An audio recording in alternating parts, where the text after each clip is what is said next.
One of the things I've learned as an autistic person is that sometimes I need to advocate for myself.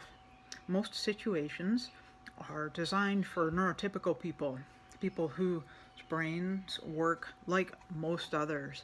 But there's still quite a few people whose brains work a little differently, and autistic people are such people. Something about the pass-fail aspect of the weekly reviews was very distressing to me. I was putting many hours into my bagpiping each week. And to receive the message every week that I didn't pass, and I drew the inference that I failed, which perhaps wasn't the best inference to draw, was really hard for me to handle.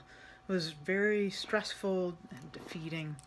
And so I advocated for myself to try to find a way to participate as fully as possible, but still feel good about how I was performing.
So as you can see in the Leaving Port Askeg video, I'm doing a little better. I'm playing well. I'm playing musically. I'm playing accurately. I've picked up the tempo a little bit because I'm feeling more confident. But I'm still healing from the removal of the accommodations. And oftentimes it takes weeks, months for an autistic person to heal on the inside after a meltdown, shutdown, when they're broken for whatever reason. So I'm still in this state of recovery at the point of this video, but I'm doing well. I'm functioning without the protection of the accommodation, remember. So I am on the edge. I am in recovery and I'm functioning in an environment in which I am not well suited. So what happens next sends me into a nosedive, and seeing it with just a week's perspective, it really makes me really sad that I can fall to pieces.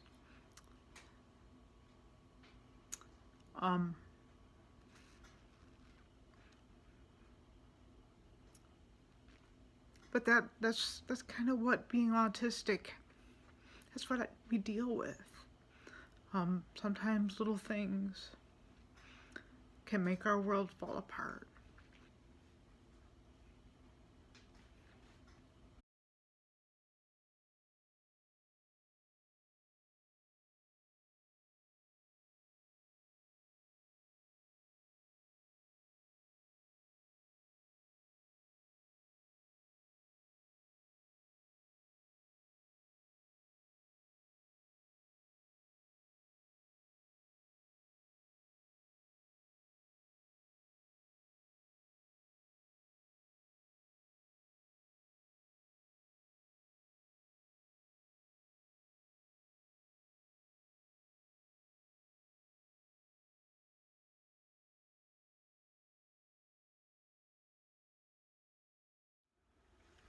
So that's what happened.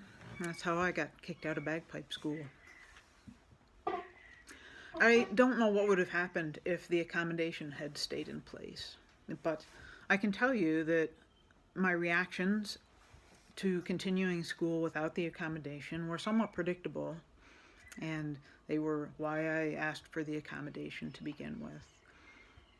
I would urge schools and any other business or enterprise that is interested in fully representing the neurodiversity of the general population to be willing to extend accommodations for people when they are needed, for those people to participate productively. I I really think I would have continued to do well at the bagpipe school had I just not been exposed to that harsh pass-fail experience at the weekly reviews of my work. But I don't know. That's just a guess. But for now, I'm going to leave you with something I played today. Today is the 100th day I have had my bagpipes, and I'm very glad I'm learning how to be a piper. And I thank you for listening to this story, and for thinking about the people who take on challenges additionally to functioning with atypical neurology. Thank you.